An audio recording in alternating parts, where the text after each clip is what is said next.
chasse-passion. La vénerie est et restera une grande tradition à Cheverny en Sologne, où le marquis de Vibray nous fait l'honneur de son accueil.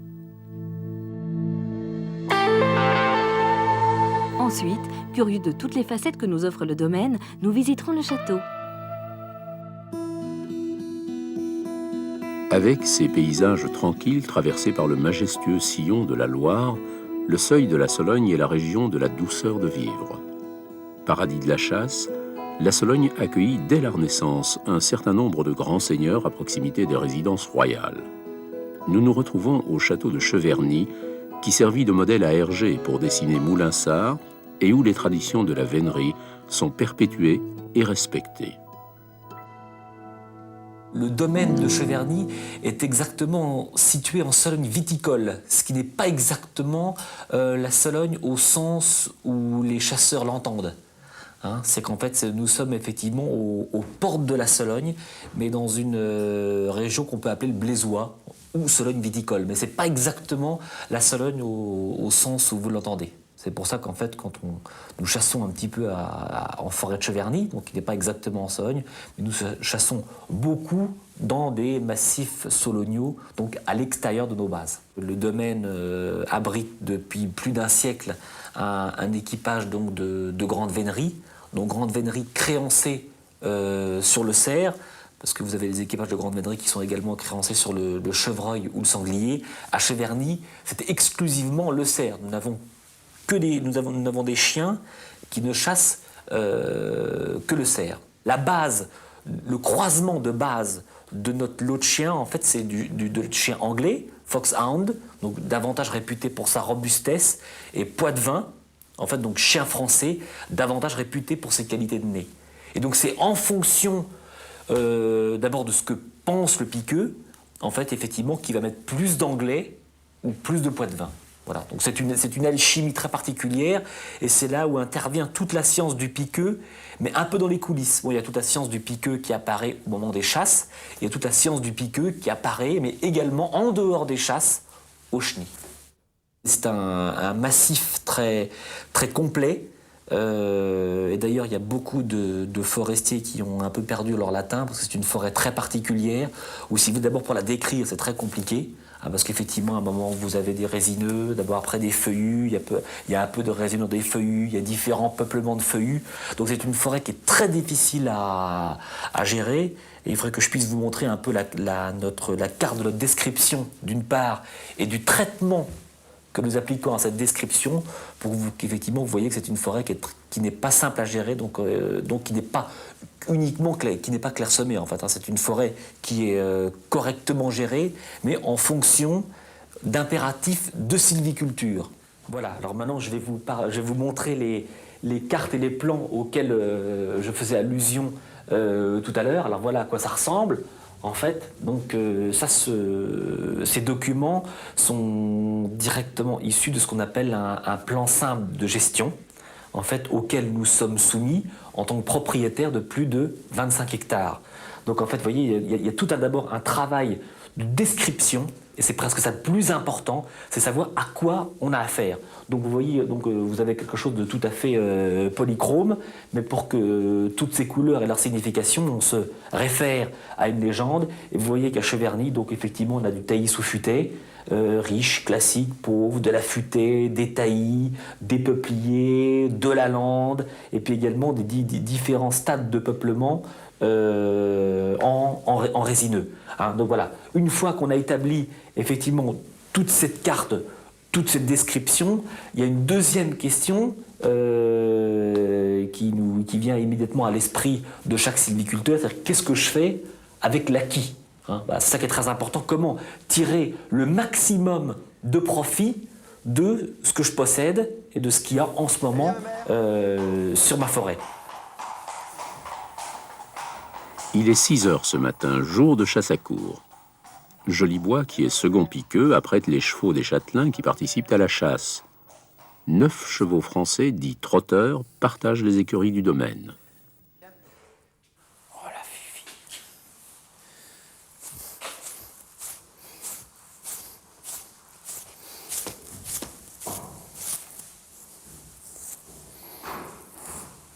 la Fifi. pas, Roxane.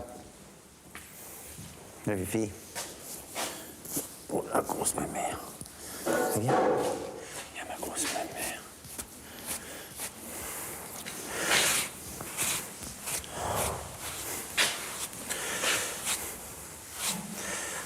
T'as mal au dos, hein? Bouge pas, ma mère, bouge pas.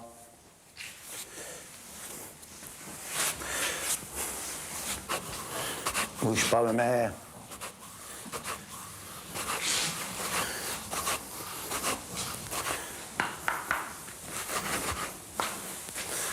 Hein? Ça te plaît pas, donc?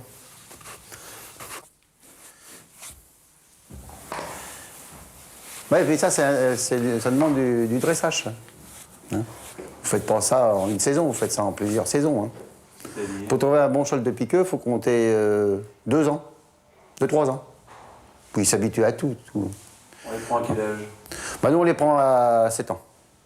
Je vous dis, pour les chevaux de piqueux, il faut des chevaux de 7 à 8 ans. Hein. C'est-à-dire qu'il faut qu'ils soient assez calmes vis-à-vis de la meute. Bah, surtout qu'ils ne tapent pas dans les chiens. Parce que c'est assez spécial, vous avez 30 ou 40 chiens derrière le cheval, qui sont très habitués, il faut qu'ils soient habitués au fouet. Au fouet à la trompe, puis faire, mettons, sous bois et tout ça, sauter les fosses et tout. Parce que des fois, quand on est à la chasse, on s'occupe pas du cheval, le cheval il s'en va sous bois, c'est lui qui se débrouille. Hein.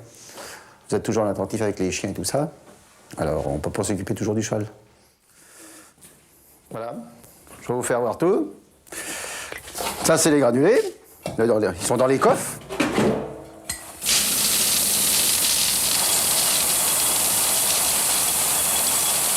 Et 3 fois par jour, les granulés. Matin, midi et soir. Non, bah, c'est toute la semaine pareil. Sauf les jours de chasse la manche. Un petit supplément le soir, c'est tout. Pour les laver un peu, puis bon... c'est comme les gens, quand il fait bien froid, ils aiment bien quelque chose de chaud le soir. Alors c'est une bouillie? Bah, c'est de l'orge. De l'orge qu'on fait bouillir, avec la graine de lin, puis du son. Puis on laisse bouillir ça toute la journée.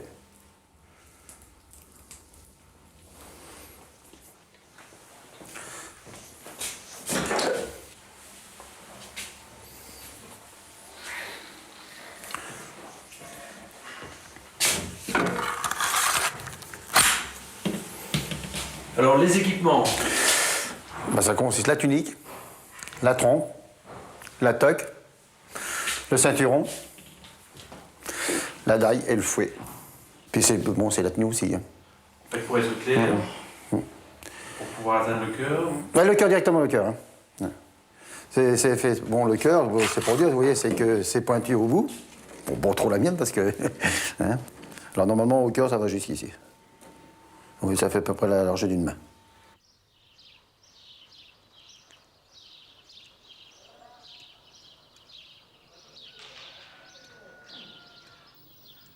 Toujours au petit matin, c'est maintenant au tour du garde-biche, Laurent Clamince, de préparer la journée et de scruter la forêt de 1500 hectares pour y dénicher le cerf.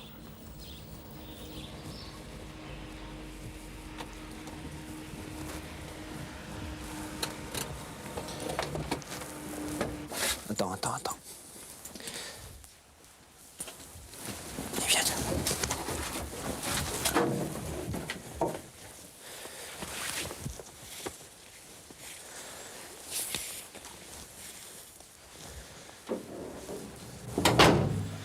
Alors Laurent, vous êtes valet de limier. C'est ça. Quel est votre rôle précis? Disons que le matin, je suis chargé de repérer pour l'équipage, donc pour la chasse, un animal. Donc pour Cheverny, donc ce sera un cerf. Sur lequel on va découpler l'ensemble de la meute après le rapport. Donc pour ça, j'utilise un chien et on va faire un tour, donc essayer de trouver ça. Cheverny, donc c'est 1500 hectares clôturés, en partie clôturés, sur lesquels il y a environ 200 animaux. Donc 200 cerfs et biches, en gros avec une 120 cerfs et une 80 biches à peu près. Sur Cheverny, on a une population qui est encore jeune, c'est-à-dire qu'on a relativement peu de vieux cerfs. Donc ce qu'on cherche, c'est à prendre et à chasser des animaux un peu répartis suivant des classes d'âge, c'est-à-dire aussi bien des jeunes animaux, donc des daguets, que des cerfs d'âge plus important, que l'on attaque généralement en début de saison. Donc là, on est fin février, donc on va essayer de trouver plutôt un cerf jeune. Enfin, on trouvera ce que les chiens voudront chasser. Voilà. Allez, calme, on y va.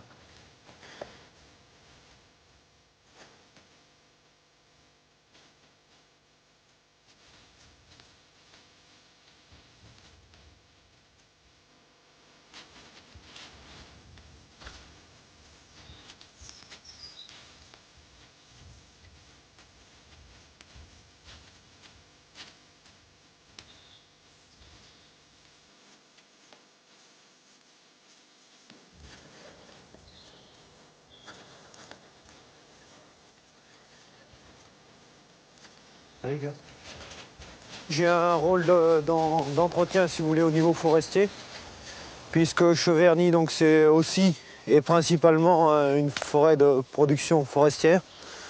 Donc on produit principalement du chêne en futaie. On est dans un régime sur Cheverny de conversion, c'est-à-dire qu'on passe du taillis au futaie au régime de futaie. Ce qui fait qu'on a une forêt assez claire, comme vous pouvez le voir, et donc sur laquelle on fait une production assez intéressante pour la région. On a des bois de bonne valeur, assez prisés donc, sur le secteur. C'est un biotope également propice pour le gibier? Disons que justement c'est un peu notre problème à l'heure actuelle, c'est-à-dire que cette conversion donne des bois assez, comme vous le voyez, assez clairs et je dirais assez peu nourriciers pour le gibier, ce qui nous oblige justement à aménager de manière assez importante le domaine. Je vous en ai parlé tout à l'heure, c'est des prairies. Là, on a une coupe aussi de taillis, donc qu'on est obligé de clôturer parce qu'on a une forte densité, sinon les animaux ne laisseraient rien repousser. Et on essaye donc par endroits de favoriser la pousse de végétation et donc de surface de gagnage pour les animaux. Je dirais, moi, un des principaux ennemis de la vénerie, c'est le vent. C'est les chiens qui chassent et c'est les chiens qui vous disent, par leur voix, par leur récrit, si l'animal que l'on chasse est bien l'animal de chasse qu'on a depuis le départ. Et le vent, justement, ne nous permet pas de suivre les chiens correctement, que ce soit à cheval, à pied.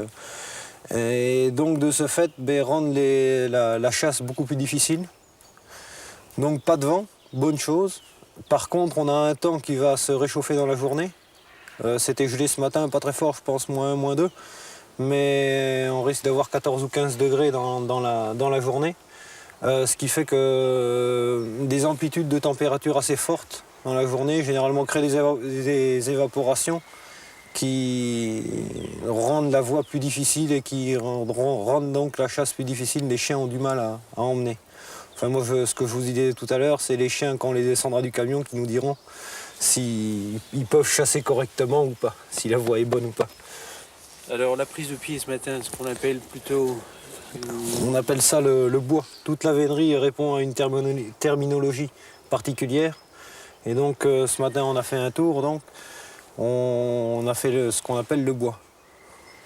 Donc on a connaissance de 4 animaux. Je pense 10 corgennements, 4e tête 10 corgennements. Donc je pense que c'est une bonne chose et je pense qu'on va donner ça au niveau du rapport. Voilà. On va terminer le tour.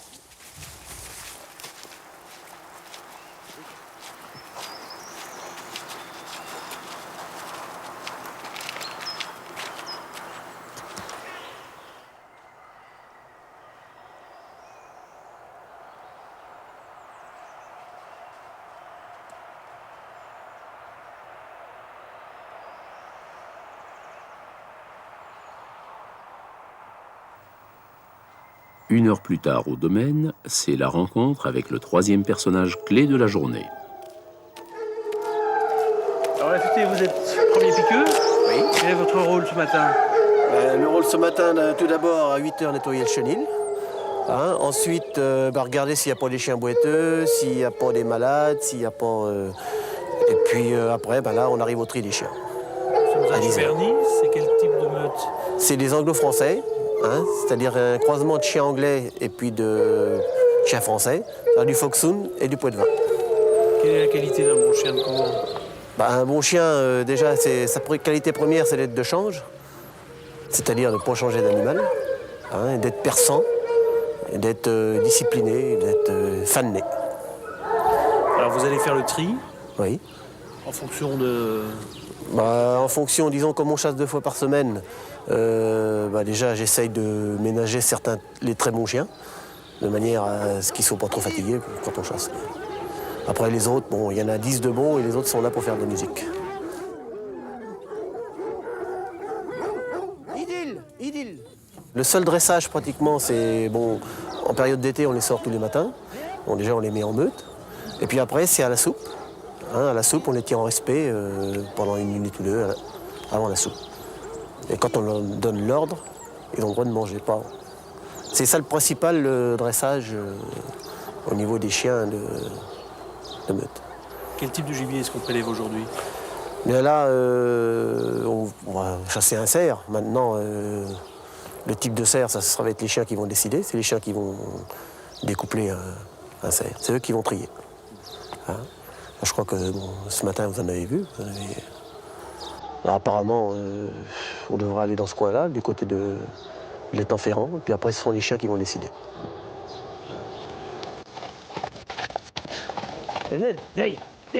Hop, hop, hop. Derrière. Oh. Serré en meute. En meute. Serré. Arrête pas. Arrête.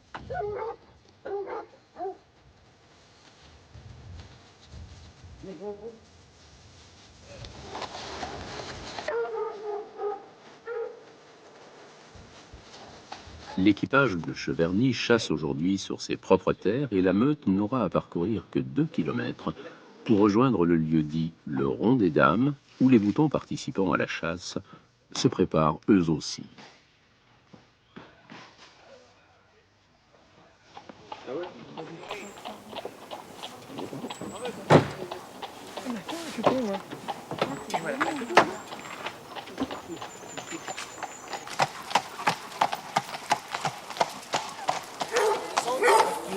Qu'est-ce que vous avez? Donc, moi, monsieur, j'ai connaissance ce matin de 4 animaux dans les basses prunières. Il y a, je pense, 2 décorgenements, 2 bons décorgenements et 2 quatrièmes têtes. Plus bas, en revenant donc vers le chemin des bœufs, j'ai connaissance d'un animal seul, mais qui a tendance à remonter, donc dans la futaie de Ferrand. Et je pense qu'il va aller rejoindre ses autres animaux. Il va rejoindre les autres. Enfin, il y a de fortes chances. Voilà. Mais ils sont peut-être revenus à Ferrand. C'est peut-être dans les sapins. Nous, on va monter au pare-feu, on va bien voir. Ça vous convient? On va aller à la mangeoire. Voilà. La journée est belle. Voilà, on aura un peu chaud. Par ici, c'est en Ferrand, non? Elle est à droite. Il y a un petit chemin qui mène à une souille. Elle est en face, pratiquement.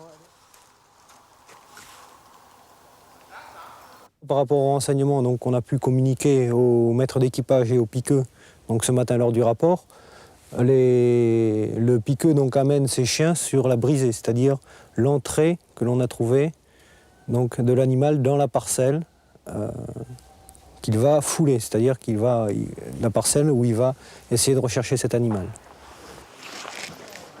Autant moi que les suiveurs et que surtout les boutons, c'est-à-dire les boutons qui sont des membres de l'équipage à cheval, vont essayer d'encadrer au maximum la parcelle au moment de l'attaque pour essayer de voir donc quel animal va sortir et si les chiens ne font pas de bêtises, notamment ça peut arriver que de jeunes chiens partent malencontreusement sur des biches ou chevreuils.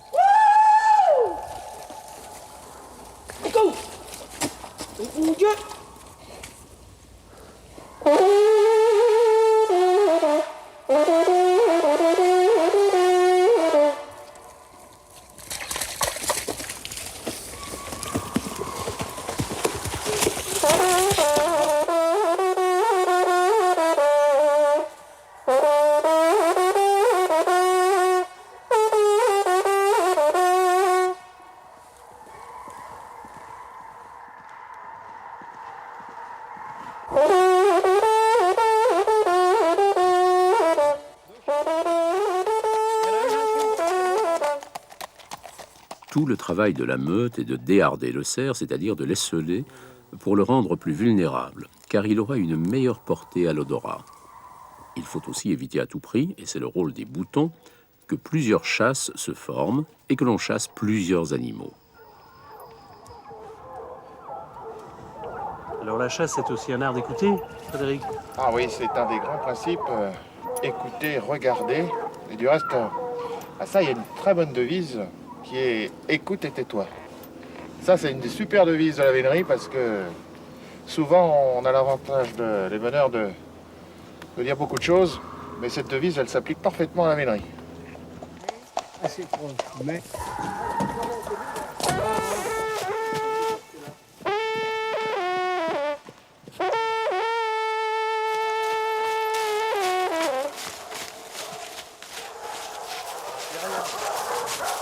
Après 2 heures de chasse, c'est le moment de l'halali, où les chiens ceinturent l'animal qui tient les abois.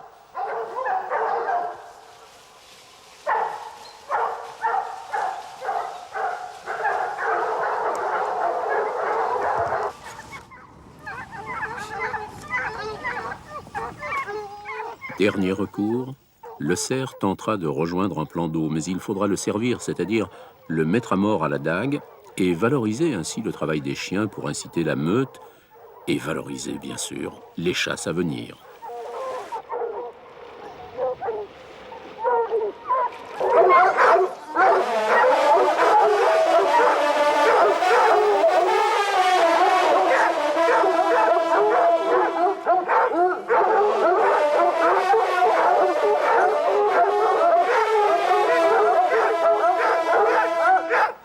La curée, c'est la récompense des chiens. C'est ce qui les fait prendre du gibier. Plus ils en mangent, plus ils sont accurés et plus l'équipage sera de change et performant.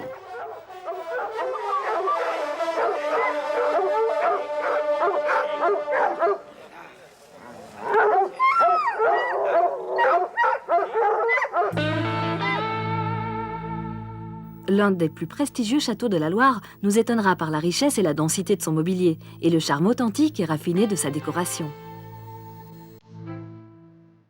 Cheverny est depuis plus de 600 ans propriété de la même famille, les Hureaux, grands personnages et conseillers des rois Louis XII, François Ier, Henri III et Henri IV. Le château a conservé pour l'essentiel sa disposition intérieure du XVIIe siècle, dont on admirera les proportions majestueuses des salles, leur mobilier et leur décoration. L'escalier est à montée droite, du plus pur style Louis XIII. Sur le premier palier, un bois préhistorique, ancêtre de l'élan. Les traditions de la vénerie sont perpétuées et respectées à Cheverny. Dans le vestibule, une tapisserie des Flandres du XVIIe représente le retour des pêcheurs d'après les cartons de Teniers.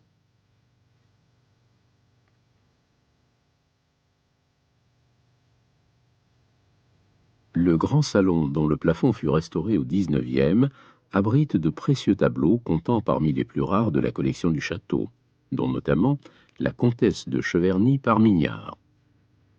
Un portrait en pied de la marquise de Montglat surmonte une commode écritoire Louis XIV d'une grande rareté.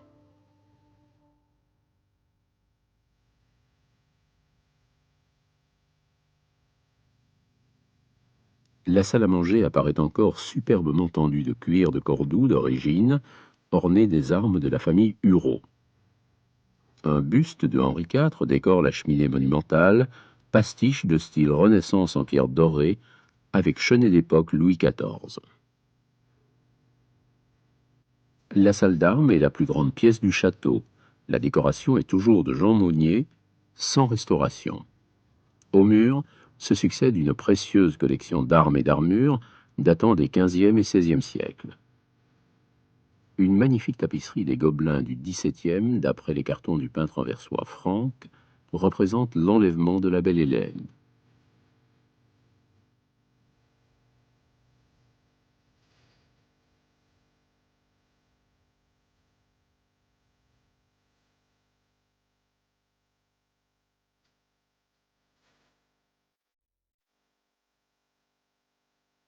Les fauteuils sont Régence, signés Boulard. Une cheminée Renaissance en bois sculpté doré met en évidence la mort d'Adonis, tableau de Jean Monnier.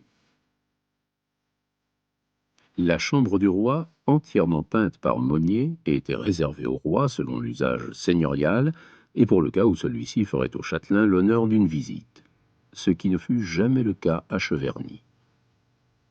La visite du domaine peut se compléter d'une ascension en ballon captif, le plus grand du monde, réplique du ballon de l'exposition universelle de Paris de la fin du siècle dernier.